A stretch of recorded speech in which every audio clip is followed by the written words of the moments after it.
Okay. Hi, hello all. It's a good morning or good afternoon for every one of you. So today's topic is based on the colon mostly, how we maintain the colon in a healthy condition at the given various disease conditions. So the presentation today is mostly focused on making any complexes which makes the colon more healthy and so that we can prevent any cancers or colon or rectal related cancers. So now I'll walk you through the presentation. So before going there, just I want to give a brief introduction of the colon inflammation. Inflammation can caused by many various reasons, maybe by genetic or environmental or like prolonged stress. So often that leads to constipation or IBD or any kind of autoimmune diseases. So making a colon happy is a good for all these kind of related diseases. So my research area is focused on making a anti-inflammatory complexes, which prevent the future upcoming damage to the colon. So going to the statistics, just alone in the USA, we can see in the chart, there are increasing number of colorectal cases every year from the birth. So it's like a major issue, not only in the USA, it's all over the world. So for that reason, we are trying to look for any molecule which is a natural compound and we can use as a dietary way so that we can prevent the future coming diseases too, so that we make the complexes. Okay, so that for that reason we choose a curcumin molecule, which you guys are more aware, I'm think of. It is a dietary anti-inflammatory compound. It is known for many properties. It can be used as so far as antioxidant, anti-cancer, and in numerous researches it is proven different advantages and health benefits with that. The coming to the disadvantage of using this molecule, this is not a water soluble compound. If you take it straightly by oral route, it acts or it inhibits the liver enzymes, which is bad for metabolism, or it is a good substrate for the PGP, which is more expressed in the intestine. These PGP are the molecules which throws out the molecule like efflux into the intestinal lumen. So this curcumin, if we need to have any health benefits or therapeutic benefits, we should make it as a soluble form so that we can have any therapeutic benefits. As a curcumin alone itself, we are not able to see any therapeutic benefits. So for that reason, we try to make a complexes formulation with curcumin, which is water soluble and have its inflammatory properties. So coming to the presentation, we used a method called co-precipitating the drug and polymer. So why we choose the polymer and how this works, we'll see in the next slide. For now, I'm presenting the procedure, how we are making these complexes. So we take the curcumin molecule, which is anti-inflammatory molecule, and Eutroget S1 is a special polymer, which gets solubilized only in the basic pH. It's more like a pH targeting to the colon delivery.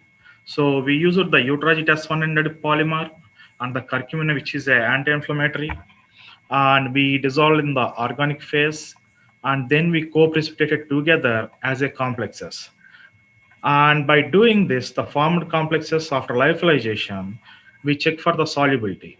So given the nature of pH dependent solubility for the Eutroget S100, it dissolves only in the slightly basic conditions and it won't release in the acidic sites. So moving to the next step, once that complexes we made using that polymer and the curcumin, so now we are checking with the FTIR and NMR.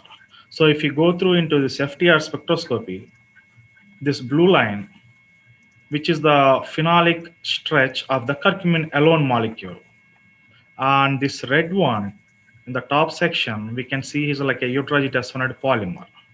So once if we know how we confirm the complexes have been formed is the removal of the hydroxyl group in the complexes. This is how we can conclude by FTIR, and same thing we can see in the NMR too.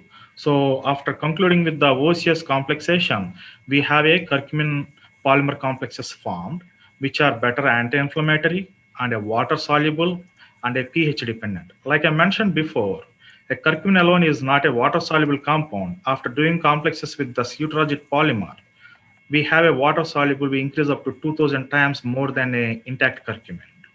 So on the right side, if you see how the like a complexes looks like visually, this is the yellow color powder which we can see here. That's how our complexes looks like. Under the scanning electron microscopy, this is how the complexes are looking like. Now moving to the next step, like I mentioned before, how we can check, like I said, it is solubles only in the basic conditions and not in the acidic conditions.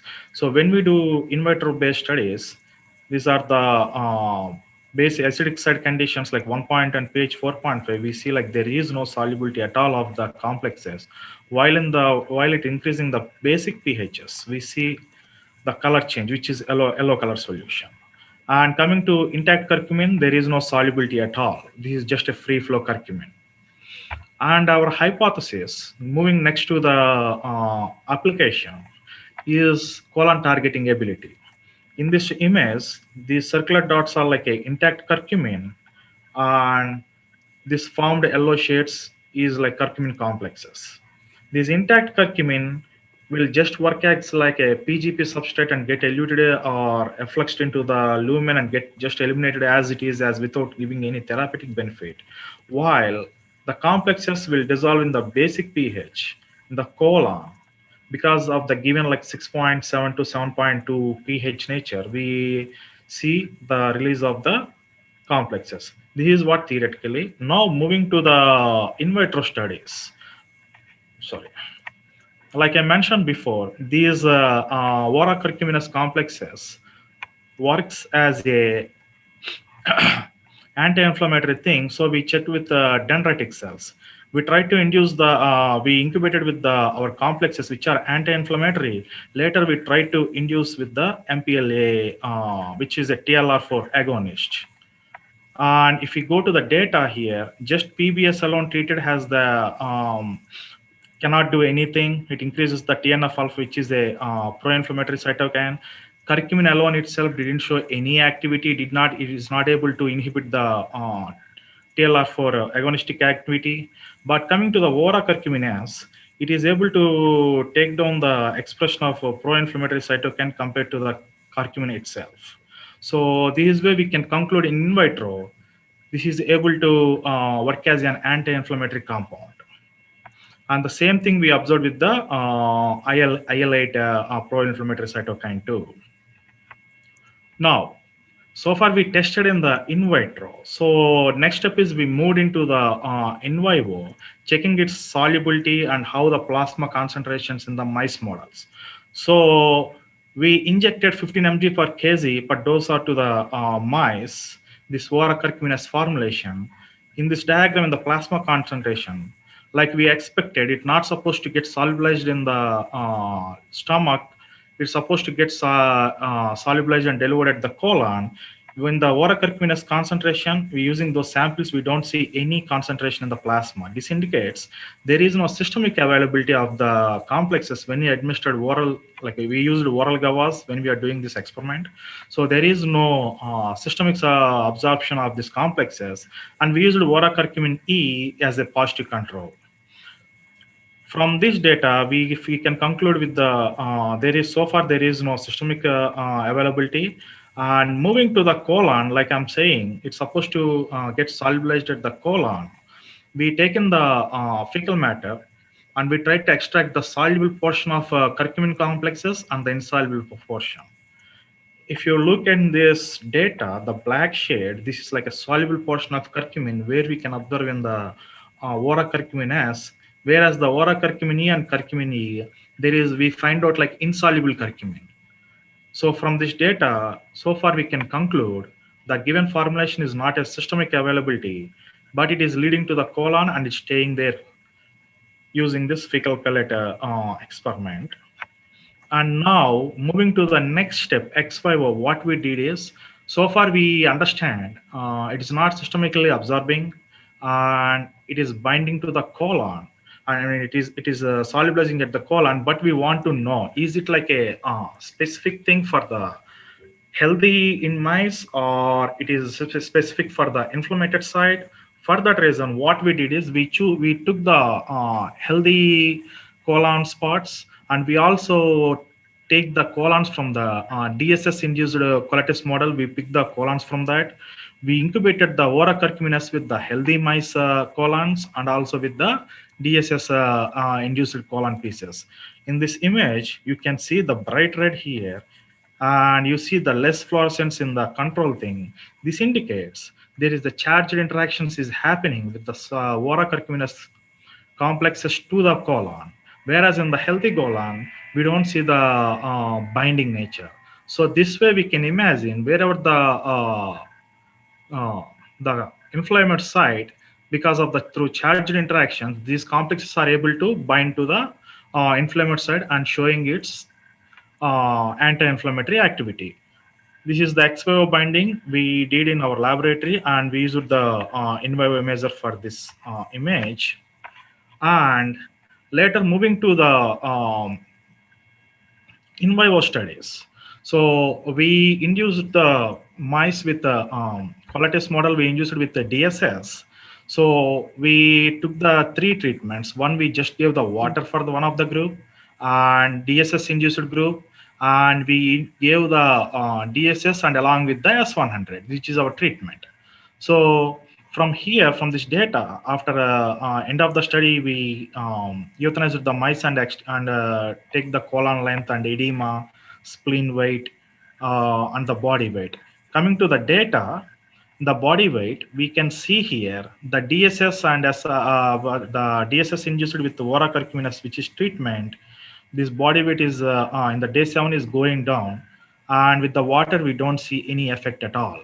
But if the DSS induced just DSS alone, it drastically decreased the weight, but we see there is a significant difference of recovering from the DSS induced model. And moving to the colon length, it is echoing with the body weight. We can see the colon length is increasing when we give the our anti-inflammatory formulation, ora curcumin S. In the DSS model, we see the colon length is increased, whereas in the DSS, just because of the inflammation, we find out like colon length is going so low and going lengthwise small because of the inflammation. Even it is able to control the edema. If we take a look here, just the water treated alone is this is like a control, and the DSS, the colon anyways got swelled because of a huge inflammation we see here. But the group we treated with the our formulation, it went down like a 0.0 to 1%. And because of the spleen, we expect in the spleen, because of the inflammation, there will be like an increase in the weight, which we can clearly see in the DSS model. But the inflammation of the spleen got control after giving with the DSS formulations. So this is the visual work we can see visually.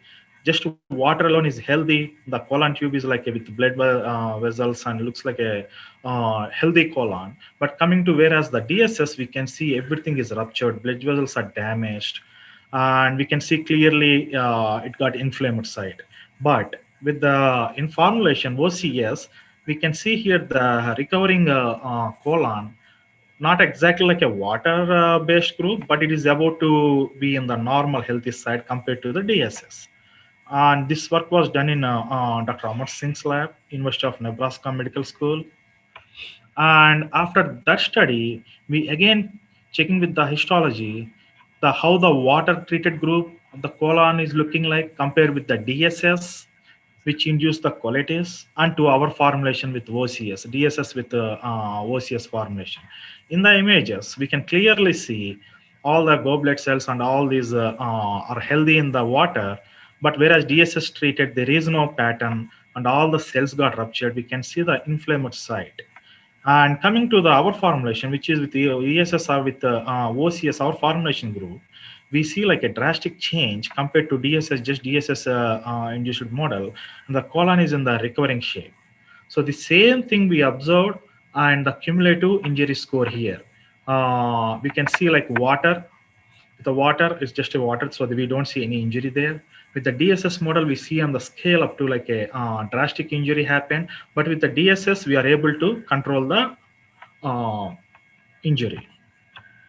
And these are the some other cytokines we checked with the RNA expressions with the DSS and what are the responsible. Just with the DSS alone, we see like a pro-inflammatory cytokines TFNF alpha, IL-6 got increased with the just DSS. And but whereas with our formulation, it is able to decrease the pro-inflammatory cytokines so that it want to repeat the colon back to the normal position. And it also seen it increased the pro-inflammatory anti-inflammatory cytokine compared to DSS, which decreased the inflammation. And this echoing with the histology slides here too. And this MUC2, the RNA fold expression is supporting the data, same as DSS mice is having the high inflammation and the formulation is decreasing the inflammatory cavity. Now moving to the major step. So far, whatever the formulations we did and we checked in the mice, we concluded this formulation is able to minimize the inflammation at the colon side. So we know we have a formulation which is able to control the inflammation of the colon. So our next target is moving to make that formulation as a dietary compatible healthy supplement for the dietary food products. For that reason, we want to make it like a healthy, like a preventative method. So what we did is we took the some dietary supplements from the Sanford profile, which every day on basis pomegranate green tea, cream tea chocolate, creamy chicken soup, all these like day to day daily basis people can consume here. So what we try to do is first check for the stability of the complexes with these food products. So we mixed 1 mg of equivalent of curcumin complexes in a geometric dilution to the food sachets, and we conducted the 12-month stability. What are the how the these complexes are compatible with the food products. So the study you are looking here is like a whole 12 months of based study. So what we find out, it is more complex is stable in the mixed fruit drinks, and it's not the great stability in the chicken soup. So we still working on what are the possibilities why the chicken soup is showing like a drastic things. And coming back to the dietary products, if this things works out, we can use this as a dietary supplement with the food products, where everyday people can take irrespective of the healthy or unhealthy colon condition. In the future, we can prevent the upcoming damages for the colon. So we did this study for stability. We find out like we can take 4 products from it, and we are trying to move forward and trying to do the functional nature of complexes in the dietary supplement.